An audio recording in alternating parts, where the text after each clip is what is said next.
conseguiu, mas ele seguido ele não dá conta. Bom, então vamos ver. E só para contar para vocês, então, eu procurei extrair das sistematizações que eu tenho feito para analisar política educacional, gestão de universidade, algumas coisas que nos ajudassem a refletir. Quer dizer, de novo, eu acho muito interessante o que era a atenção, nós temos que pensar nos sentidos do Enem e nos sentidos do vestibular. Né? Do meu ponto de vista, talvez seja muito mais preocupada em discutir os outros usos que o Enem também pode ter e os efeitos que eu gostaria que ele tivesse. Tá? Vamos fazer também. Então, eu vou passar rápido. Quer dizer, só pequenininho lá em cima para vocês verem a natureza das minhas preocupações. Esse aí é o projeto de pesquisa que eu ando armando e em torno do qual, felizmente, agora já estou conseguindo aglutinar um conjunto de teses e dissertações, retomando orientações, reconfigurações da educação superior, movimentos nas políticas governamentais e nas instituições brasileiras. Né? Bom, e a perspectiva da qual eu tendo a olhar a situação é a perspectiva de um projeto de Estado, de uma política pública de educação básica e de educação superior para todos os brasileiros. O meu critério de avaliação é a democratização da educação. Eu acho que é muito importante a gente ter vários critérios, vários ângulos de visão, né? Mas eu sinto falta do critério mais abrangente. Agora, penso também que nós precisamos, ao mesmo tempo que discutimos política pública, discutir como podemos fazer um melhor projeto de universidade. E o melhor projeto de URGS é uma das questões que está na nossa pauta. Né? Então, aí entra exatamente essa questão da autonomia universitária, da relevância social e cultural do nosso projeto de formação acadêmica e assim por diante. Bom, pode ir passando ali. Basicamente, o meu quadro de referência, né, da área, isso não é uma figura nova, é uma figura já gerada em trabalhos anteriores, é que nós precisamos sempre lembrar que esse campo da política é um campo de tensões. E eu tento aí, com isso, representar a tensão permanente que nós precisamos reconhecer, compreender e na qual nós precisamos atuar como cidadãos, como professores universitários, como intelectuais, etc. Então, que é nessa tensão entre o dever do Estado para com a educação e o direito dos cidadãos à escola e à universidade. E claro, isso aí se organiza, né? É ordenado, como nós dizemos, é um ordenamento que se faz no plano da legislação, dos planejamentos e da gestão das instituições, aí, escolas e universidades, nessa palavra. Então, adiante. Agora, o Sérgio buscou um pouco das referências da Constituição, dos documentos de crédito mundial, né, das declarações mundiais, e eu resgato exatamente das mesmas fontes que hoje em dia nós já temos mais consolidado, não é uma coisa de muitos anos atrás, é uma coisa mais nova, recente, a partir de 1990, quando houve uma conferência mundial de educação superior, a necessidade de atender, de participar, e nós fizemos um evento em Ilhéa, né, muito interessante, preparatório da América Latina para aquela conferência. Nós definimos que a educação superior tem que ser vista como um direito de todos os cidadãos, sem discriminação, embora com a consideração de mérito, capacidade e esforços. Então, e aí eu acho que é importante também notar que é uma tríade, né? Mérito, capacidade e esforço. Mas hoje nós não vamos ter tempo de aprofundar isso adiante.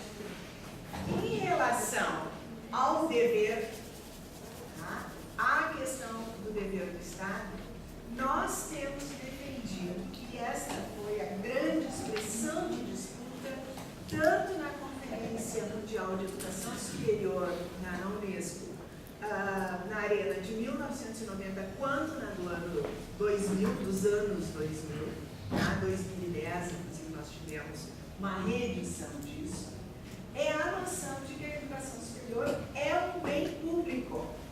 Então, ela não é só o direito dos indivíduos, ela é do interesse da sociedade, porque contribui para a promoção da justiça e da equidade social, tá? Sobretudo quando realiza as atividades com ética, respeito às culturas e ao meio ambiente. Então, são fundamentos mais conceituais de natureza normativa.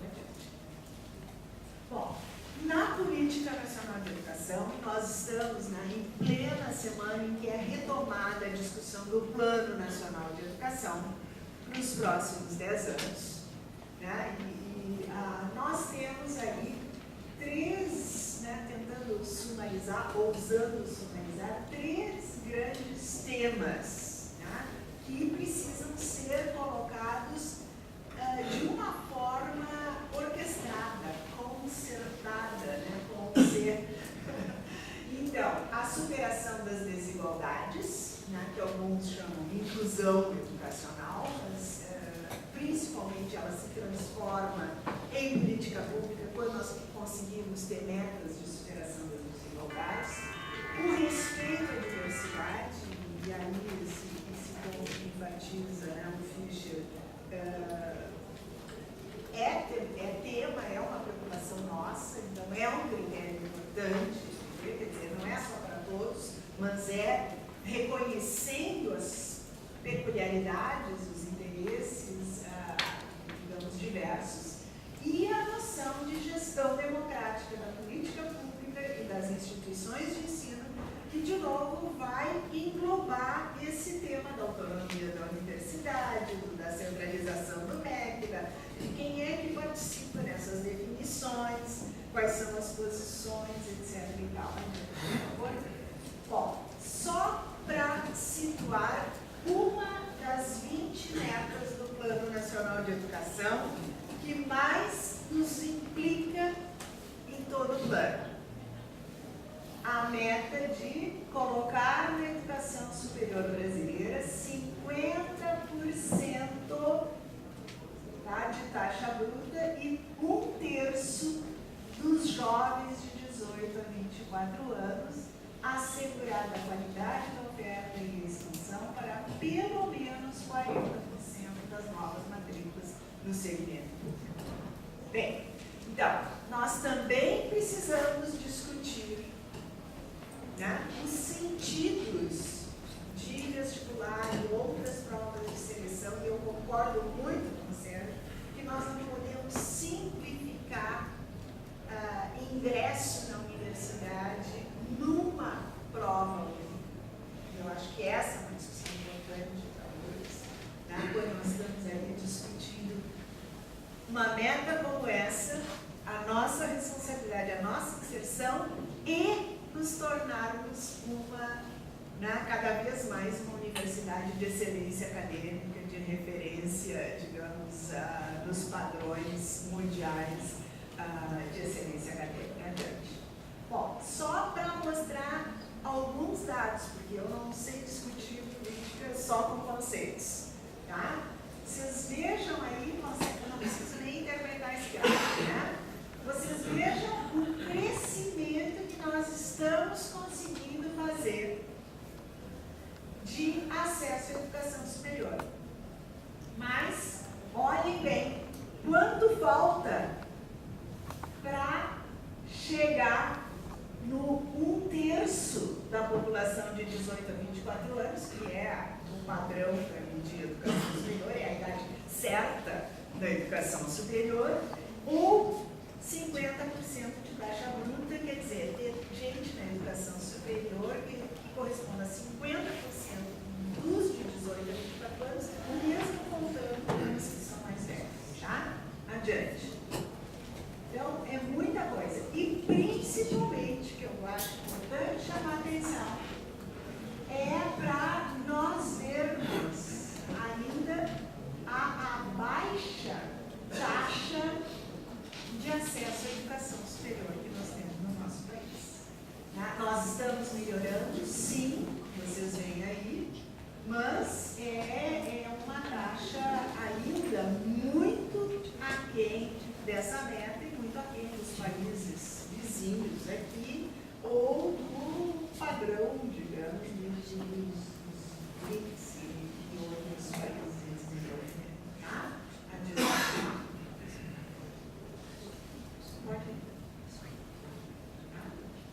E aqui, para mostrar as desigualdades que nós precisamos superar.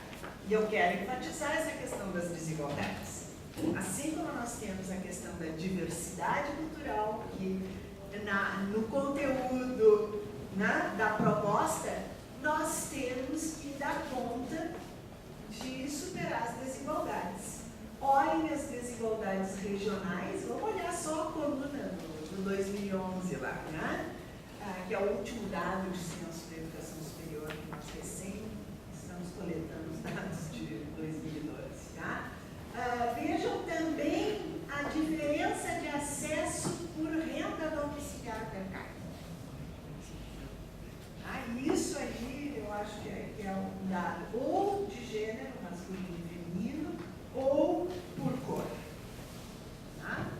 Bom, adiante, por favor. Então, com isso, eu venho para uma outra parte que nós temos sistematizado ao longo dos tempos, como risco de uma grande simplificação, mas 4 grandes características têm sido apontadas em toda a literatura, problemáticas para a nossa educação superior. Quando nós vamos discutir vestibular e Enem, eu acho que principalmente estão em xeque as 2 primeiras. Né? O problema da elitização da educação superior, né? De oferta muito restrita, privatizada e concentrada em poucas instituições, nos grandes metrópoles, né? Etc. E tal.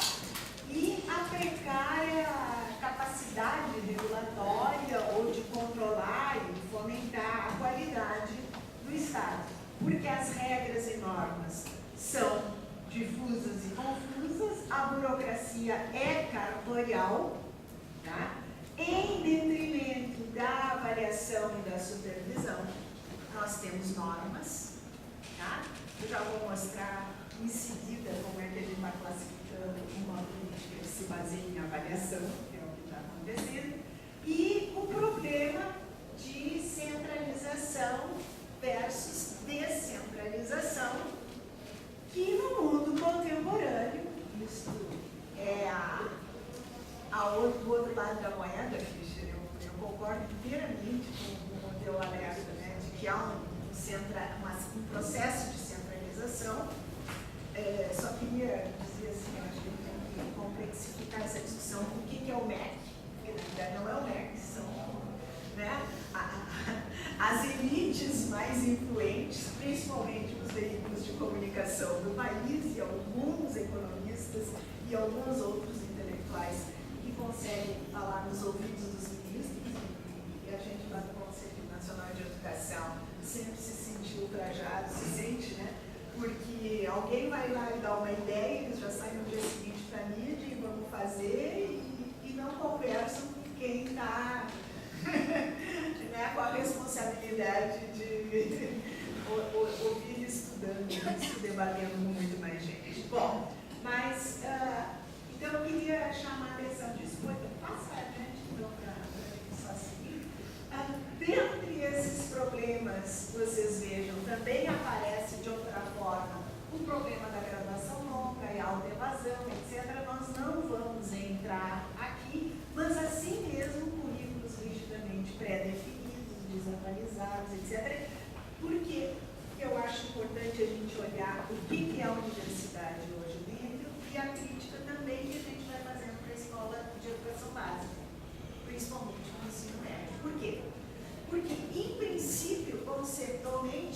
nós temos de um lado a educação básica e de outro a educação superior. O que seria o processo seletivo entre a educação básica e a educação superior?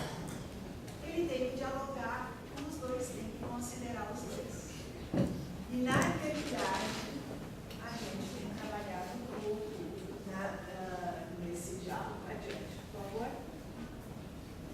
Então, resumindo, nós temos como os grandes vetores da atenção que precisam ser equacionados na política educacional, essa, como aparentemente contraditória, e até certo ponto muito contraditória, tensão entre a expansão do acesso, que precisa ser com condições de trabalho acadêmico, né?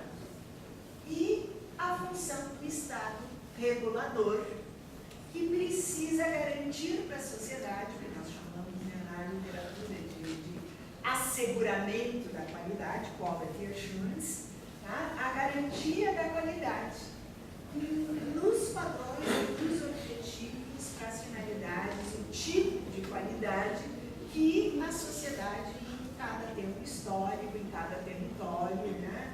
E os movimentos políticos são importantes, vai definir, né, adiante. Bom, então, para a democratização, nós precisamos de mais instituições, mais vagas, novas formas de ingresso, ações afirmativas, assistência estudantil, só resumindo, novos cursos e titulações com planos de formação diferentes, percursos de formação mais flexíveis, mobilidade interna e interinstitucional, melhor fluxo, menor evasão. Ou seja, democratizar significa um outro perfil geral dos estudantes universitários, um outro perfil geral dos docentes universitários, que seremos muitos mais, tá? Localizados onde não havia professor universitário antes, né? E um novo perfil de instituições que talvez tenha que ser mais diversificado, né? E que cada um tenha, que é uma grande possibilidade para corresponder a esse modelo. Adiante. Bom, no que diz respeito às IFES, tá? E aí então vem todo esse trabalho das universidades federais, isso aqui, por exemplo, tirando dos documentos da Andifes, olhando, né, da frente para trás, eu tenho captado essas questões. E eu hoje assinalei aí de vermelho aquelas que eu acho que têm mais a ver com a problemática do processo seletivo vestibular ou Enem. Tá? É a questão de como é que nós vamos conseguir, por exemplo, qual dos processos seletivos, que tipo de processo seletivo vai nos ajudar a incluir a diversidade dos grupos sociais do país, né? Com as diferentes, inclusive com as questões étnico-raciais implicadas, com redução das desigualdades regionais. E aqui as desigualdades regionais eu não me refiro apenas norte, nordeste versus sul e sudeste. Eu me refiro também às desigualdades regionais, né? Eu conhecia o Pampa, né? Instalamos lá 10 campos, e quem veio para a Universidade do Pampa, na primeira hora, nós tínhamos que ficar conversando com as pessoas em qualquer lugar, na rua, no rádio, no programa da hora do meio-dia, do sábado, né? O programa de manhã das rádios bem populares, para dizer que a educação superior é direito de todos, sim. E não é só de quem tem dinheiro para mandar os filhos estudar em Porto Alegre, Pelotas e Santa Maria, né? Ou em Londres, como eu dizia, de brincadeira, né? Mas a gente precisa trabalhar essas desigualdades dentro do nosso estado, dentro da região metropolitana, né? E aí vem toda a problemática de que cursos, que horários, onde localizar o campus, transporte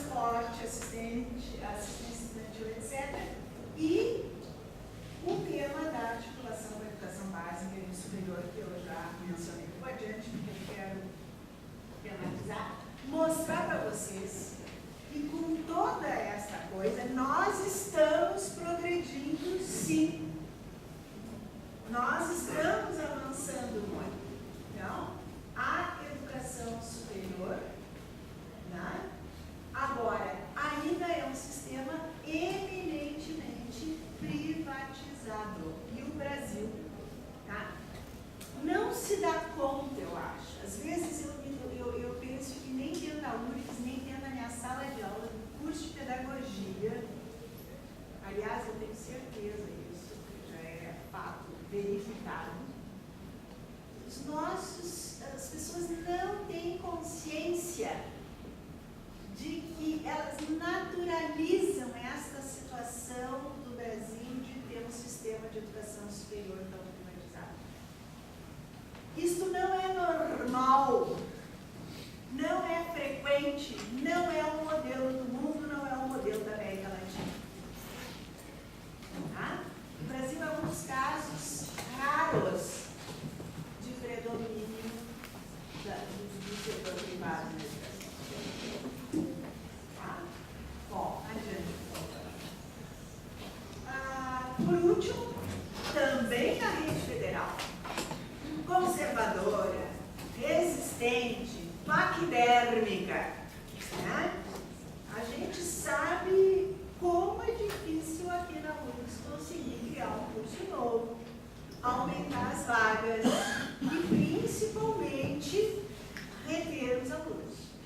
Porque nós estamos conseguindo até nos últimos tempos melhorar o ritmo de novos cursos e de aumento de vagas. Agora, a retenção, a evasão, acho que continua mesmo, né? Seja o pior. Né? Então, eu queria mostrar aqui que há coisas auspiciosas, mas nós temos que pensar. E será que o processo de ingresso não está relacionado com isso? Adiante. Só para amanhã. Aqui, só para vocês verem que este movimento se faz aí com estes novos campos, em lugares onde não existia educação superior no país. Isso aí é o fenômeno da interiorização da educação superior pública federal. Tá? Então, acho que é importante a gente reconhecer este fenômeno e também situar a nossa universidade neste quadro, porque agora começa a haver mais oportunidade, uma diversidade de oportunidades adiante. Enfim, só para lembrar, eu também tinha alinhado, eu acho que o Sérgio já fez um pouco dessa recuperação. O Enem surge em 1998. Então é uma experiência recente, mas que se vai consolidando. Começou com o objetivo preciso de avaliar o desempenho dos estudantes no final da educação básica. Então a ideia era termos uma avaliação de redes de ensino, de sistemas de ensino, para gerir a qualidade, seria, mas principalmente para gerir a expansão do ensino médio. Porque, como vocês viram, o acesso à educação superior ainda é muito ruim. Eu não trouxe aqui, não haveria tempo de nós analisarmos a expansão do ensino médio, que é muito limitado, que é o principal fator das dificuldades de acesso à educação superior que nós temos. Tá? Bom, mas em 2009, então, ou seja, 10 anos depois, ele passou a ser usado para a seleção na educação superior. E uma das questões mais importantes que nós temos é cuidarmos para que ele não seja só para o processo seletivo, mas que ele nos permita diagnosticar a qualidade de uma escola e a qualidade de uma rede de ensino, de um sistema de ensino. O que está difícil, mas está acontecendo, e eu estou vindo agora de 3 dias da reunião da Associação Brasileira de Avaliação Educacional, a semana passada, que aconteceu no Brasil e tal, e nós tínhamos muitos trabalhos interessantes, muitas teses, dissertações sendo feitas sobre isso. Então, acho que é uma coisa que está melhor do que a gente imaginava, mas ainda precisamos cuidar muito disso. Bom, por que se passou a usar? Para democratizar as oportunidades de acesso, para possibilitar mobilidade das pessoas. Ótimo. E visando a reestruturação dos currículos. Agora, o grande perigo é que a prova condicione integramente, de uma maneira de redução, de simplificação, o currículo do ensino médio. Isso é o que a gente não quer. Então, a gente sempre tem, né, efeitos positivos e efeitos negativos. Temos que estar sempre com antídotos para isso, e o movimento é importante. E, em 2009, passou também a ter um efeito muito interessante, que é o de certificado de conclusão do ensino médio para maiores de 18 anos. Em 2010 veio aquela prova que o Sérgio já falou, que pela primeira vez os privados de liberdade, né, sejam os adolescentes em medidas socioeducativas ou os adultos em prisões, puderam fazer vestibular, digamos, em uma entrada, né, um ingresso para a educação superior. E também toda essa problemática do Enem, por causa daquelas dificuldades todas, teve um comitê de governança muito mais ampliado. Ele hoje tem um comitê de governança que tem uma representação grande federativa de estados, os diferentes atores interessados, os stakeholders todos dessa política educacional. Adiante, por favor. Tá? Bom, aqui eu só coloquei, se alguém estivesse com informação assim bem fresca, as áreas, né, que estão contempladas. Isso aqui ficou errado, a matemática, ciências, vou puxar aqui, deixa eu falar ali. Foi adiante, por favor. Tá? Bom, e finalmente, nós encontramos uns dados, alunos ali da pós-graduação me ajudou, encontramos uns dados, né, interessantes. Para que está sendo usado? Por que eles se inscrevem no Enem? 73% para concorrer ao SISU, para as universidades federais. Eu acho que isso aí é um dado que tem que nos fazer refletir. Tá? 44% para disputar as bolsas do ProUni, essas são aquelas pessoas que já conhecem a faculdade, que está perto de si, etc. e tal. E o FIES são aqueles que já estão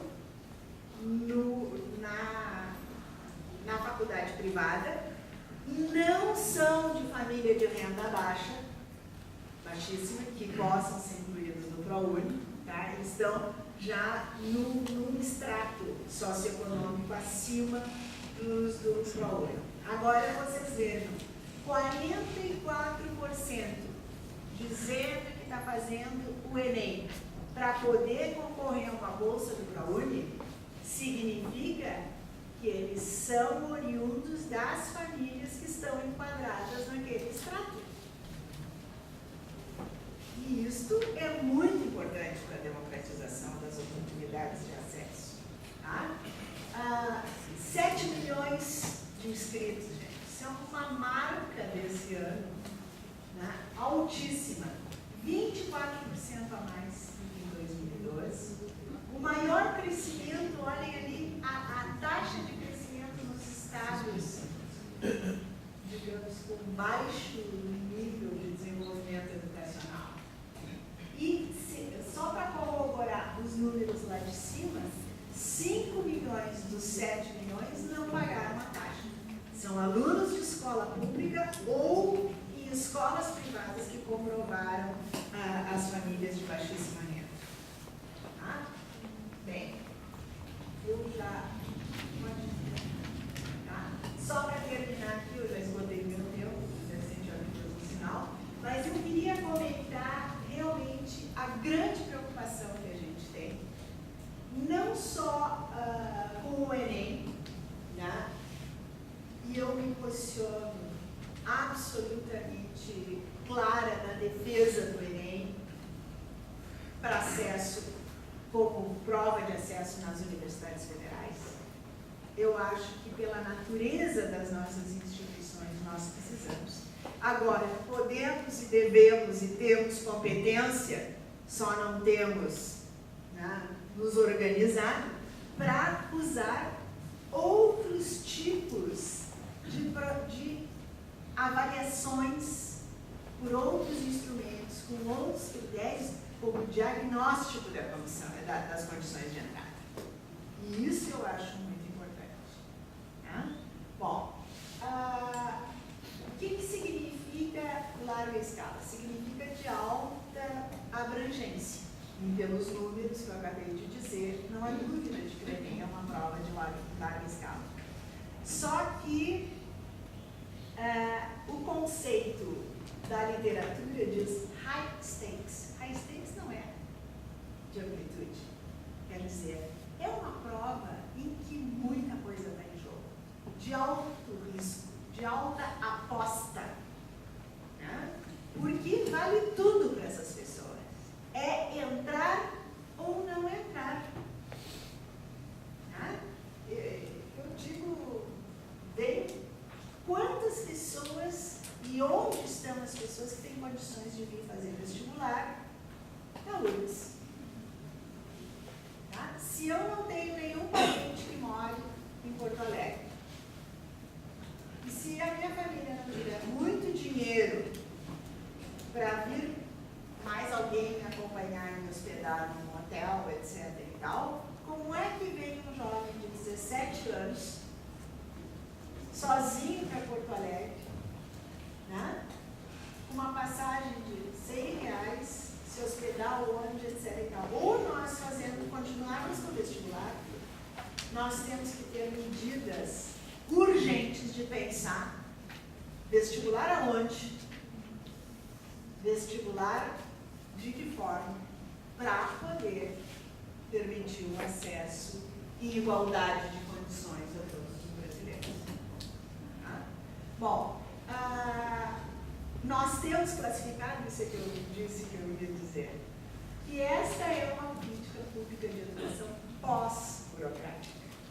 Porque como o Estado tem baixa capacidade regulatória, né, ele cria a avaliação como um instrumento de controle. Né? E aí, claro, ele também passa a ser uma moeda de trocas. E é nesse sentido que a gente se situa. Então, nos preocupa muito que ele precisa ser mais um instrumento de desenvolvimento da qualidade da educação, na educação básica e na educação superior, e menos um instrumento de regulação. Tá? E os seus efeitos e tal, não vou ter tempo de ver. Eu só queria, para terminar, já abusando, comentar que quando o Enem foi criado, deu uma coincidência em seguida, eu li numa dessas revistas semanais de outubro de 1999, uma resenha deste livro aqui. Tá? E em seguida, né, me pus no mercado das compras aí, e eu acho que é uma história muito interessante, até é curioso como ele não repercutiu no Brasil. Talvez, inclusive, minha falha, porque eu devia ter escrito alguma coisa que chamasse a atenção desse livro. O que conta aqui nesse livro? Só para que ninguém está longe, se chama The Big Test. A história secreta da meritocracia americana.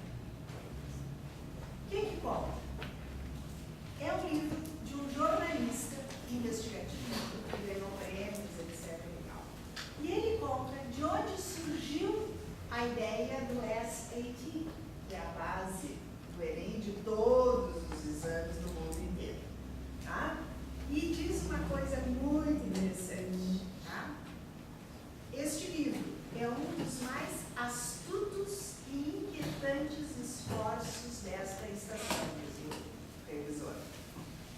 começa como uma crônica da evolução dos testes padronizados e termina com um comentário penetrante sobre o lugar frantic and skirmish, difícil de traduzir, que toma a classe média profissional mais alta do nosso país. O que diz o seguinte? Ele foi estimulada a ideia, criada nos anos 40, pelo presidente da Universidade de Harvard, que estava muito desgostoso com a elitização econômica da universidade. Os filhos dos que tinham dinheiro para pagar os custos daquela universidade iam morar em Harvard, sabiam de Harvard, queriam ter um diploma altamente valorizado, vinham para Boston e não eram os melhores estudantes. Eram os filhos de quem podia pagar. E se deliciavam nas orgias, né, e não se entregavam ao trabalho acadêmico com esforço. O teste foi feito para democratizar o acesso. E há histórias lindíssimas e casos que o livro narra e tal, de como com este teste conseguiram chegar às grandes universidades, né, e a todas as universidades em geral, crianças, filhos de famílias e alunos de escolas que nunca antes tinham mandado crianças para esse tipo de universidade. Mas o que acontece? Ele fez isso porque ele achava que ele tinha que ter de todas as famílias, de toda a diversidade do tecido social, alunos que Harvard pudesse fazer a educação dos melhores cidadãos do país. E, no entanto, chegou ao desgosto décadas depois de que, mesmo retirando de toda a diversidade do tecido social, o resultado das nossas universidades são cidadãos que só pensam em usar o que aprenderam para benefício próprio, para enriquecer e deixarem legados para a próxima geração. Então, esta é uma questão maior da educação, da política educacional. É importante discutir o processo seletivo? Sim. Riscos, tá? E potencialidades. Mas há problemas muito, muito mais profundos que estão profundamente comprometidos a partir do processo seletivo. Qual é o projeto acadêmico, o projeto de formação da nossa universidade? Muito obrigada.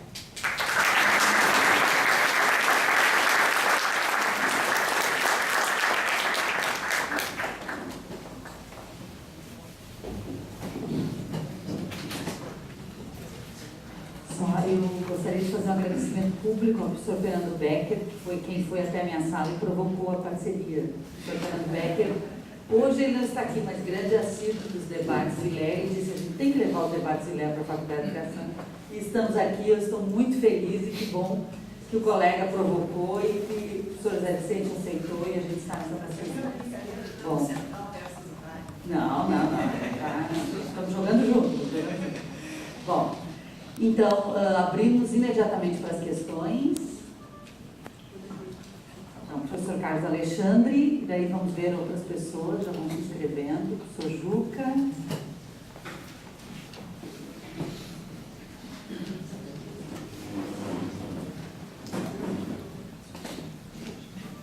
Boa noite a todos.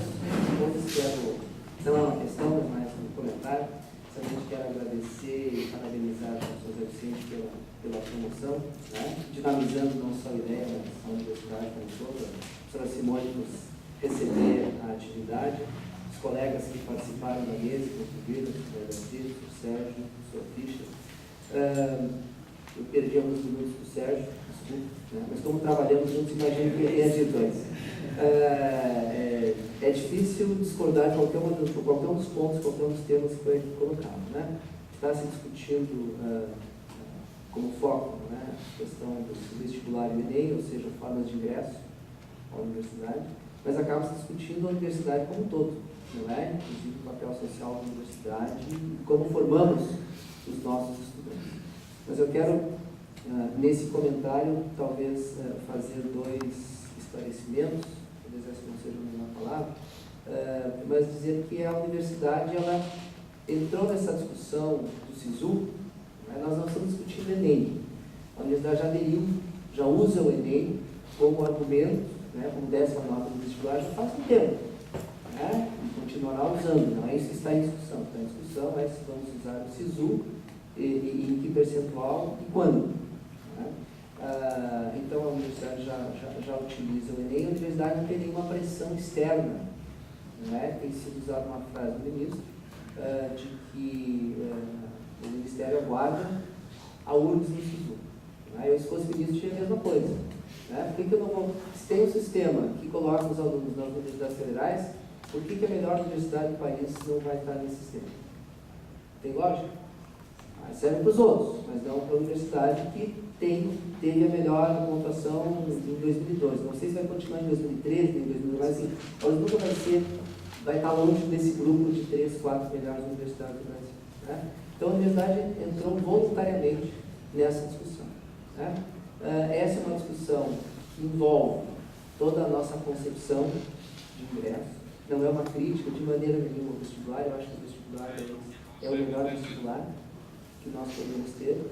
Né? E nós conhecemos, talvez seja o vestibular mais bem controlado, não é? E com melhor segurança no resultado entre todas as universidades que ainda fazem vestibular.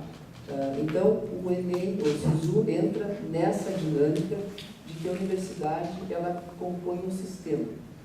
Né? A URGS é parte do sistema das universidades federais e nós entendemos, muito por aquilo que foi dito, de uma certa forma, por todos os palestrantes aqui, nós temos que contribuir para o avanço da educação superior no país. Nós não estamos tratando aqui do Bonfim, de Porto Alegre, do Rio Grande do Sul. Nós estamos falando aqui da educação brasileira. Olha a construção que nós temos. Se existe um sistema, se há regras ou normas ou estratégias, né, para esse sistema, a UFRGS tem que se posicionar dentro da sua autonomia. Então não existe nenhuma pressão externa. O que existe é uma vontade de discutir e contribuir, assim como foi com a questão da política de ações afirmativas, que a universidade discutiu em 2007, em 2008 começamos a adotar o sistema de ações afirmativas, que vai muito bem. Ano que vem devemos aumentar o percentual, que é o percentual legal, tanto que no ano passado, aquilo que as universidades tinham feito como opção, acabou virando lei. Então, é nessa dinâmica que eu entendo essa discussão, e eu quero, encerrando, que já está muito grande esse comentário, parabenizar a vocês que colocaram e dizer que essa é a maneira da universidade de fazer os seus avanços e de discutir os temas importantes. Né? O ponto de partida é que nós queremos construir cada vez uma universidade maior, mais inclusiva e melhor. Né? E a universidade ela tem que se renovar e se repensar diariamente. Talvez não seja uma palavra adequada, mas assim, periodicamente, talvez anualmente nós tenhamos, como nós temos o ingresso e a saída de alunos todos os anos, e um grande ingresso de professores em alguns momentos e servidores também, essa renovação é a necessidade que seja constante. E também a maneira como nós fazemos a universidade. Então, eu entendo isso dessa forma e quero, de novo, parabenizar a todos os que realmente para ouvir, mas para ouvir os nossos colegas e ouvir o debate. Né?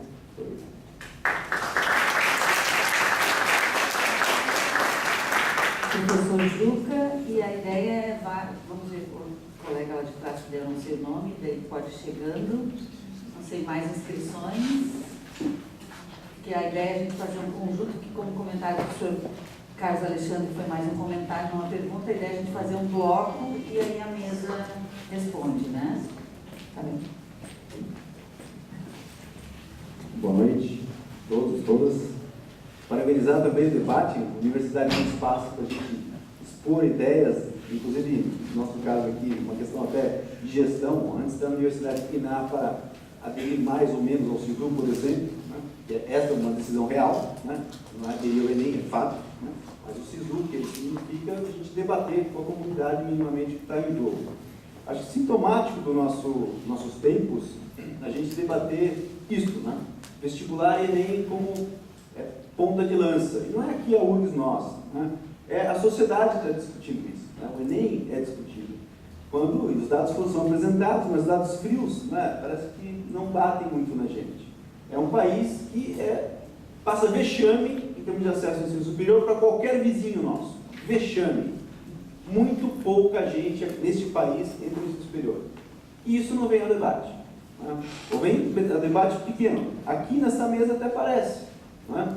Mas não nos toca. Vamos debater o Enem, vamos debater o vestibular. Né? Sim. Quando se diz que nossa meta para daqui a 10 anos, é ter 3 a cada 10 jovens de idade de nível superior no nível superior. Daqui a 10 anos. Bem, qualquer país sério do mundo tem isso há 20 anos atrás, 30 anos atrás. E a gente acha tranquilo, não é? A gente se acomodar a essa exclusão. Bem, nesse sentido, o vestibular e Enem, para mim, tem uma coisa bastante clara em comum. São mecanismos para legitimar exclusão. Ponto. Então, aceito discutir Enem, aceito discutir vestibular, como professor de políticas educacionais, na lógica do mal menor, não é?